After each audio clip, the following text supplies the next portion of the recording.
आज हम सीखेंगे उत्सर्जन के बारे में। पिछले वीडियो में हमने सीखा कि वहन तंत्र यानी ट्रांसपोर्टेशन सिस्टम की सहायता से पोषक तत्वों और ऑक्सीजन को शरीर की प्रत्येक कोशिका तक पहुंचाया जाता है। कोशिका में इन सरल पदार्थों और ऑक्सीजन की सहायता से उपापचयी क्रियाएं यानी मेटाबॉलिक रिएक्शंस होती हैं, जिससे कोशिका में ऊर्जा निर्माण तथा अनुरक्षण की क्रियाएं होती है।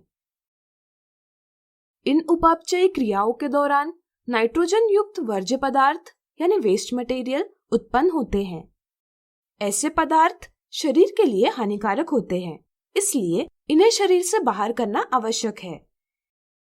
इस क्रिया के लिए उत्सर्जन यानी एक्सक्रीशन का प्रक्रम सहायता करता है। ऐसा जैव प्रक्रम जिसमें हानिकारक उपापचयी वर्ज्य पदार्थों को शरीर से निष्कासित किया जाता है यानी शरीर से बाहर किया जाता है, उत्सर्जन यानी एक्सक्रीशन कहलाता है। चलिए देखते हैं कि विभिन्न जीवों में उत्सर्जन का प्रक्रम कैसे होता है। कुछ एक कोशिक जीवों के कोशिका द्रव्य में निर्मित वर्ज्य पदार्थ जैसे कार्बन डाइऑक्साइड और अमोनिया को संकुचनशील रिक्तिका यानी कॉन्ट्रैक्टाइल वैक्यूल में लाया जाता है तथा विसरण यानी डिफ्यूजन की क्रिया से इन्हें कोशिका की सतह से बाहर कर दिया जाता है। बहुकोशिकीय जीवों यानी मल्टीसेलुलर ऑर्गेनिजम्स में उत्सर्जन के लिए विशिष्ट अंग होते हैं। पादपों में दिन के समय में प्रकाश संश्लेषण यानी फोटोसिंथेसिस की प्रक्रिया के दौरान वर्ज्य पदार्थ, ऑक्सीजन और जल उत्पन्न होता है तथा रात्रि के समय प्रकाश संश्लेषण नहीं होता, इसलिए वर्ज्य पदार्थ कार्बन डाइऑक्साइड उत्पन्न होता है। इनका निष्कासन पत्तियों में उपस्थित रंध्रों यानी स्टोमेटा द्वारा किया जाता है। वाष्पोत्सर्जन यानी ट्रांसपिरेशन प्रक्रिया में रंध्रों द्वारा अतिरिक्त जल का भी निष्कासन किया जाता है। रात्रि के समय वाष्पोत्सर्जन प्रक्रिया नहीं होती। कुछ वर्ज्य पदार्थों को पत्तियों और टहनियों की छाल के कोशिकीय रिक्तिका यानी सेल्यूलर वैक्यूल में संचित किया जाता है, जिनका क्षय हो जाता है। कुछ वर्ज्य पदार्थ रेजिन और गोंद के रूप में पुराने जाइलम में संचित किए जाते हैं। रेजिन और गोंद जैसे वर्ज्य पदार्थ मानव के लिए बहुत उपयोगी होते हैं। पादप की जड़ें विसरण द्वारा कुछ वर्ज्य पदार्थ आसपास की मृदा में निष्कासित करते हैं। मनुष्य में वर्ज्य पदार्थों का निष्कासन उत्सर्जन तंत्र यानी एक्सक्रीटरी सिस्टम की सहायता से किया जाता है। उदर के पीछे की तरफ और रीढ़ की हड्डियों के दोनों ओर वृक्क यानी किडनी का जोड़ा स्थित है, जिसकी सहायता से मनुष्य के रुधिर यानी ब्लड में उपस्थित नाइट्रोजनी वर्ज्य पदार्थ यूरिया और यूरिक अम्ल निस्यंदन यानी फिल्ट्रेशन द्वारा अलग किए जाते हैं।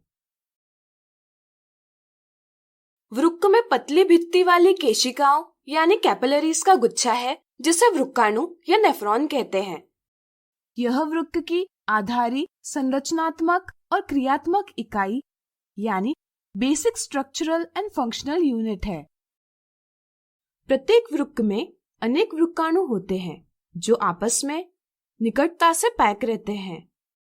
वृक्काणु का ऊपरी भाग एक कप के आकार का होता है, जो बोमन संपुट यानी बोमन्स कैप्सूल कहलाता है।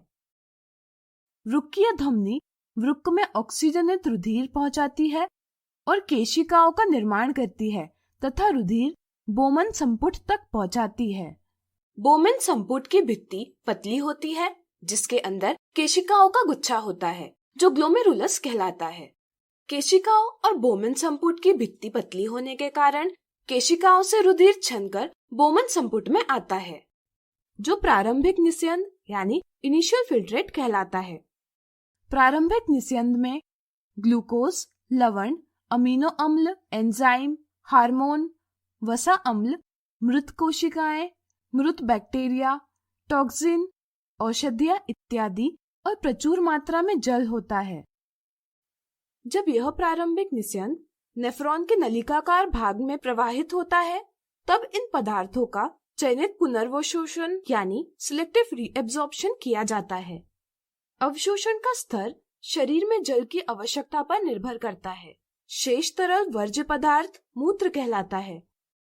चूंकि वृक्क में निस्यंदन का कार्य वृक्काणु करता है, इसलिए यह आधारी निस्यंदन एकक यानी बेसिक फिल्ट्रेशन यूनिट कहलाता है। प्रत्येक वृक्क एक लंबी द्वारा मूत्राशय से जुड़ा हुआ है।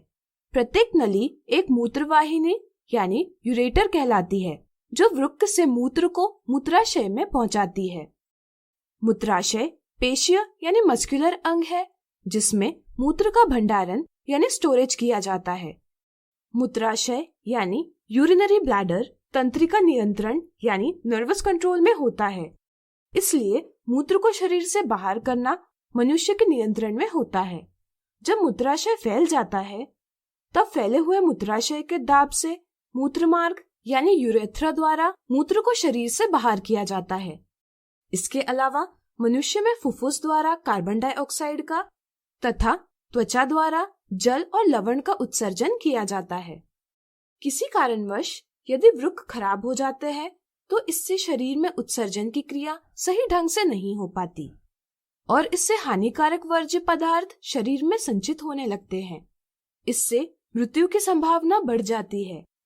ऐसी स्थिति में अपोहन यानी हीमोडायलिसिस का प्रयोग किया जाता है।